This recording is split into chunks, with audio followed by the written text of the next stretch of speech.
Let's start exercise 2.6 question number first question মানে প্ৰথমখিনি কৰিব দিছে সলভ কৰিব দিছে solve the following equations so ইয়াত কি হৈছে আগতে কি হৈছিল ভেৰিয়েবল বিলাক হয় ওপৰত থাকে ঠিক আছে নহয় কাষত মাল্টিপ্লাই হৈ থাকে এতে কি হৈছে ভেৰিয়েবল বিলাক ওপৰ তল দুইটাতে আছে নিউমাৰেটৰ ডিনমিনেটৰ দুইটাতে আছে so এনেকুৱা নিউমাৰেটৰ ডিনমিনেটৰ দুইটাত যদি ভেৰিয়েবল থাকে x টো ইয়াত ভেৰিয়েবল নিউমাৰেটৰটো আছে ডিনমিনেটৰটো আছে তেতিয়া কি কৰিবা চোৱা then do cross multiplication কেনেকৈ কৰিবা জানানে cross multiplication এনেকুৱা কয় এটো a ধৰি লোৱা b a by b is equal to c by d ইয়াত cross multiply কেনেকৈ কৰিবা a into d equal to b into c হৈ যাব এই ওপৰৰটোৰ লগত নেক্সটটোৰ তলৰটো মাল্টিপ্লাই হ'ব আৰু ইয়াৰ তলৰটোৰ লগত ডিনমিনেটৰৰ লগত নেক্সটটোৰ ৰাইট সাইডৰ নিউমাৰেটৰটো মাল্টিপ্লাই হ'ব মানে ইয়াৰ ওপৰ লগত তলৰ ইয়াৰ তলৰ লগত ইয়াৰ ওপৰ মানে এটো হৈ যাব a into d কৰিলে a into d হৈ যাব ইকুৱেল টু এফালে হৈ যাব b into c ওকে ঠিক তেনেকৈ আমি ইয়াত ক্ৰস মাল্টিপ্লাই কৰিম 15 ৰ তলত 1 এটা আছে আমি দেখা নাই এটো হিডেন হৈ থাকে সো 15 ৰ অকল নাম্বাৰ এটা যদি সিঙ্গল নাম্বাৰ এটা থাকে তাৰ তলত অলৱেজ ডিনমিনেটৰত 1 এটা থাকে সো 9x ৰ লগত 1 মাল্টিপ্লাই কৰিম আৰু 7 - x ৰ গুটেটোৰ লগত 15 মাল্টিপ্লাই কৰিম চোৱা 9x into 1 কৰিলে 9x into 1 okay equal to 15 into this 15 into গুটে টাৰ্মটোৰ লগত মাল্টিপ্লাই হৈছে অকল 7 বা অকল -6x ৰ লগত মাল্টিপ্লাই হৈ থকা নাই গুটে টাৰ্মটোৰ লগত মাল্টিপ্লাই গতিকে ব্ৰেকেট দিলো 7 - 6x ওকে এটা আগৰ নিচিনা হৈ গল সো এটো হল 9x ইকুৱেল টু 15 আৰু 15 এৰ এটো 7 আৰু -6 দুইটাকে মাল্টিপ্লাই কৰি দিয়া ওকে ঠিক আছে তেতিয়া আমাৰ এনসাৰ ওলাই যাব সো 15 এৰ 7 ক কৰা প্ৰথম 15 এৰ 7 ক মাল্টিপ্লাই কৰিলে 10 কিমান আহিব 105 এটো -15 এৰ 6 ক 15 into 6 কিমান হ'ব 15 into 6 হ'ব তোমাৰ 90 সো 90 আৰু x2 আছে 90x ওকে নাও কি কৰা এই x টো ৰাইট সাইডে লৈ আহা এফালে 9x আছিল এটো ৰাইট সাইডে নিলে প্লাস হৈ যাব 90x is equal to 105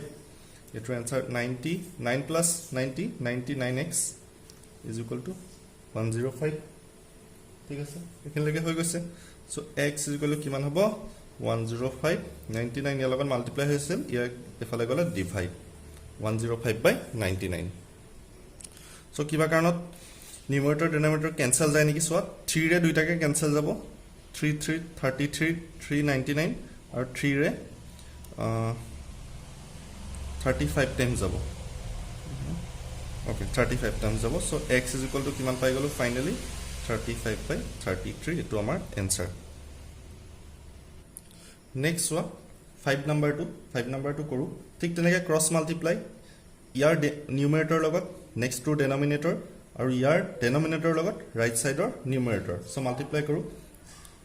এটো আছে 3 আছে 3 whole into 7y by 4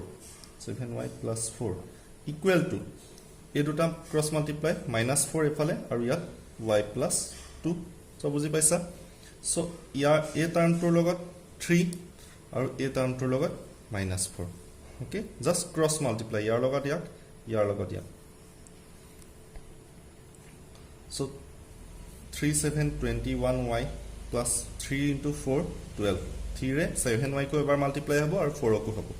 equal two -4 ৰে y মাল্টিপ্লাই কৰিলে -4y -4 ৰে plus minus minus plus minus so 4 ৰে 2 মাল্টিপ্লাই কৰিলে 8 so y টাৰ্ম বিলাক ৰাইট সাইডে লৈ আহা আৰু বাকি বিলাক লেফট সাইডে লৈ যোৱা so y টাৰ্ম এটো আছে ইয়াক লেফট সাইডে আনিম সৰি twice y এটো লেফট সাইডে আনিলে -4y আছিল +4y হৈ যাব ইকুৱেল টু -8 থাকিল আৰু +12 টো মই ইফালে লৈ যাম কিমান হ'ব -12 so 21y + 4y কিমান হ'ব 25y ইকুৱেল টু -8 + 12 কিমান হ'ব -20 y ইকুৱেল টু কিমান পালো -20 এটো 25y ইয়াৰ লগত মাল্টিপ্লাই হৈ গৈছিল এফালে গলে ডিভাইড so 5 ৰে কেনসেল যায় 5 ৰে ইয়াক 4 টাইমছ যাব আৰু ইয়াক 5 টাইমছ যাব so answer is -4 by 5 y is equal to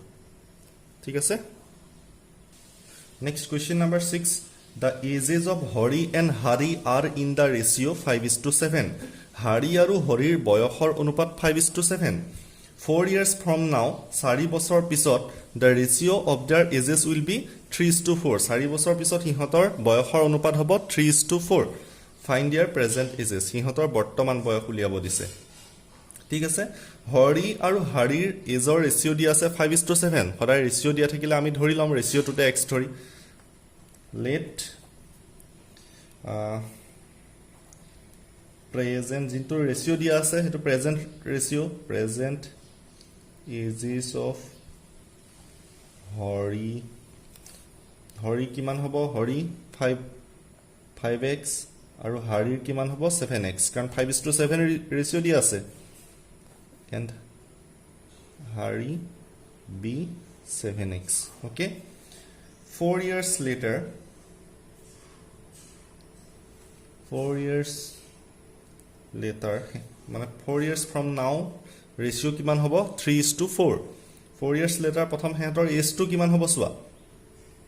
প্ৰথম age টো হ'ব 5x আছিল present age so Hari's age কিমান হ'ব Hari's age will be কিমান হ'ব 5x present age আছিল 4 বছৰ পিছত কিমান হ'ব 5x + 4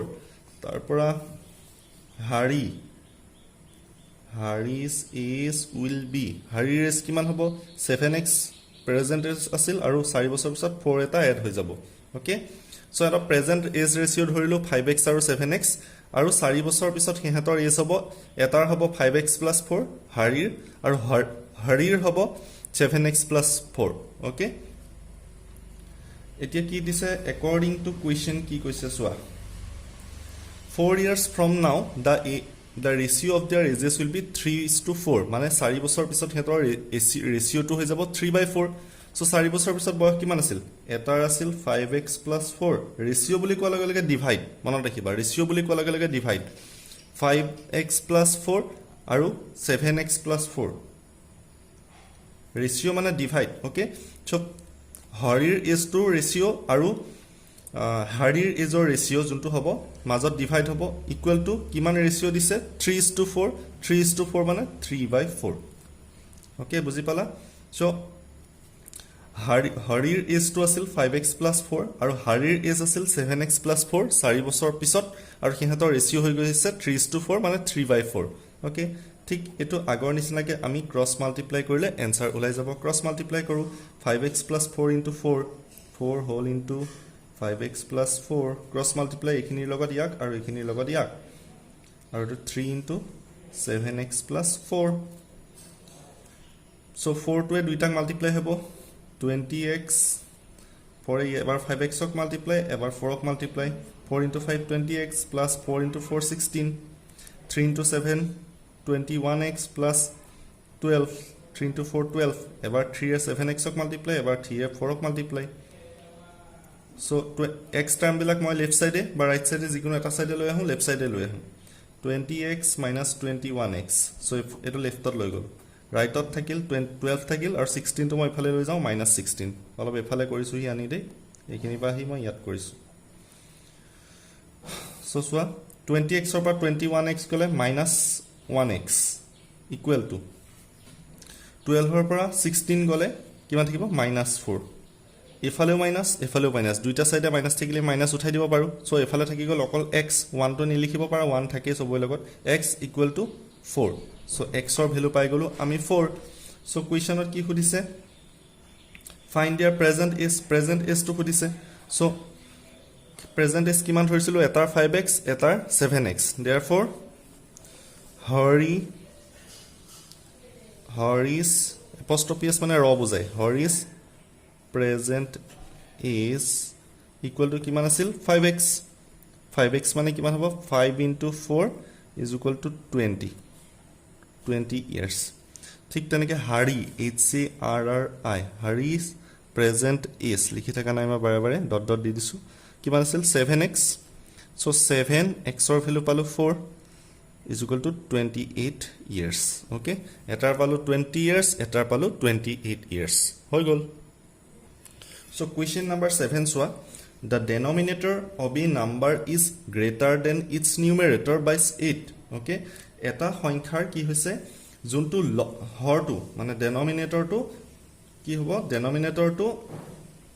তাৰ নিউমেৰেটৰতকৈ লবতকৈ 8 বেছি okay if the numerator is increased by 17 যদি নিউমেৰেটৰটো মই 17 এড কৰো বা 17 যোগ কৰি দিও then denominator is decreased by 1 তেতিয়া ডেনমিনেটৰটো 1 কমি যাব আৰু যোনটো আমি নাম্বাৰ অবটেইন পাম যোনটো ফ্ৰেকশন পাম হি হৈ যাব 3/2 find the rational number okay so কি কৈছে এটা যিকোনো এটা ৰেশনাল নাম্বাৰ নিউমেৰেটৰটো ডেনমিনেটৰটো তাৰ নিউমেৰেটৰতকৈ 8 বেছি হয় ওকে সো আমি নিউমেৰেটৰটো ধৰি লওঁ let the numerator be x যদি নিউমেৰেটৰটো x হয় according to question ডেনমিনেটৰটো কিমান হ'ব হি নিউমেৰেটৰতকৈ 8 বেছি হ'ব কৈ দিছে তাৰ ডেনমিনেটৰ of a rational number is greater than its numerator by 8 so নিউমেৰেটৰটো যদি x হয় ডেনমিনেটৰটো তাতকৈ ডেফিনেটলি 8 এটা বেছি হ'ব সো x + 8 হৈ যাব তাৰ ডেনমিনেটৰ ওকে সো নিউমেৰেটৰ x ধৰিলো ডেনমিনেটৰটো পালো x + 8 সো ফ্ৰেকশনটো কিমান হ'ব x divided by x + 8 so সৰি okay x divided by x + 8 হৈ গল ফ্ৰেকশনটো কিমান হ'ব x divided by x + 8 next আমি কি কৰিলো এই ফ্ৰেকশনটো x divided by x + 8 যোনটো ফ্ৰেকশন আছিল তাৰ নিউমেৰেটৰ লগত 17 এড কৰিলো কোৱেশ্চনটোত কৈ দিছে 17 ইনক্ৰিজ বাই 17 ওকে সো 17 এড কৰিলো x + 17 কৰিলো x + 17 কৰাৰ লগে লগে ডেনমিনেটৰটো কি হয় ডেনমিনেটৰ ইজ ডিক্ৰিজ বাই 1 ডেনমিনেটৰটো 1 কমি যায় সো নিউমেৰেটৰটো 17 বহাই দিলো x + 17 আৰু ডেনমিনেটৰটো আমাৰ এক্সিস্টিং কিমান আছিল x + 8 আৰু কিমান কমি যায় এক এটা কমি যায় সো -1 আমি ডেনমিনেটৰৰ পৰা মাইনাস কৰি দিলো মানে কি বুজাইছা নিউমেৰেটৰ লগত যদি মই 17 এড কৰো আমাৰ ফ্ৰেকশনটো আছিল এটো x + x/8 আমাৰ যোনটো অৰিজিনাল ফ্ৰেকশন আছিল ওকে সো তাৰ মই ইয়াৰ লগত যেহেতু নিউমেৰেটৰ লগত 17 এড কৰিলো ডেনমিনেটৰৰ লগত 1 টা কমি যাব আৰু নতুন ফ্ৰেকশনটো হৈ যাব ইকুৱেল টু কিমান 3/2 আৰু ইয়াৰ গোটেইটোৰ ভ্যালু হৈ যাব 3/2 হৈ গল বুজি পালা এতিয়া জাস্ট এটো সলভ কৰা সো x + 17 এটো x + 8 -1 মানে x + 7 1 এটা কমি যাব is equal to 3/2 cross multiply কৰা x + 17 into 2 is equal to 3 into x + 17 okay so eto হৈ যাব twice x 7 into 2 17 into 2 34 is equal to eto হ'ব 3x 17 into 3 হ'ব তোমাৰ 51 হৈ গল এতিয়া কি কৰিবা এতিয়া just left side right side কৰিবা ওকে সো 36 টো মই এফালে লৈ আহো 2x - 36 এফালে আহিল আৰু 51 এফালে আছিল 34 টো এফালে লৈ যাও -34 ওকে ওকে সো মোৰ এখিনিতে এটা ভুল হৈছিল চোৱা এটো 2 হোল ইনটু x + 17 ঠিক আছে আৰু এটো 3 হোল ইনটু x + 17 নহয় x + 7 কাৰেক্ট কৰি লবা x + 7 ওকে সো এটো কিমান হৈ যাব twice x 17 into 2 34 এটো 3x আৰু 3 into 7 21 এটো 21 হ'ব 51 নহয় ওকে সো এফালে আহিল twice x 3x মই এফালে লৈ আহিলো -3x হৈ গল সো এফালে আছিল 21 আৰু মই 34 টো এফালে লৈ গলে -34 ওকে 21 - 34 সো এটো পালো -x দুটা x পজিটিভ তিনটা x নেগেটিভ সো এটা x নেগেটিভ থাকিব So 21 minus 34. So 21 minus 34 কৰিলে আমি পাম -13 আৰু দুই ফালৰ পৰা মাইনাস মই উঠাই দিব পাৰো মই এফালে আহি কৰিছো so -x is equal to -13 আছিল দুই ফালৰ পৰা মাইনাস চিহ্নটো মই উঠাই দিব পাৰো x is equal to 13 okay x ৰ ভ্যালু 13 পাই গলো so নিউমেৰেটৰটো কিমান হ'ব therefore numerator is equal to কিমান হ'ব x আছিল x is equal to 13 পাইছো denominator to kiman ho denominator to kiman asil x plus 8 mane 13 plus 8 so 13 plus 8 korile kiman paba 21 therefore fraction to kiman paba therefore fraction by rational number to kiman paba numerator to khodai upor 13 denominator to khodai tolot 21 13 by 21 your answer okay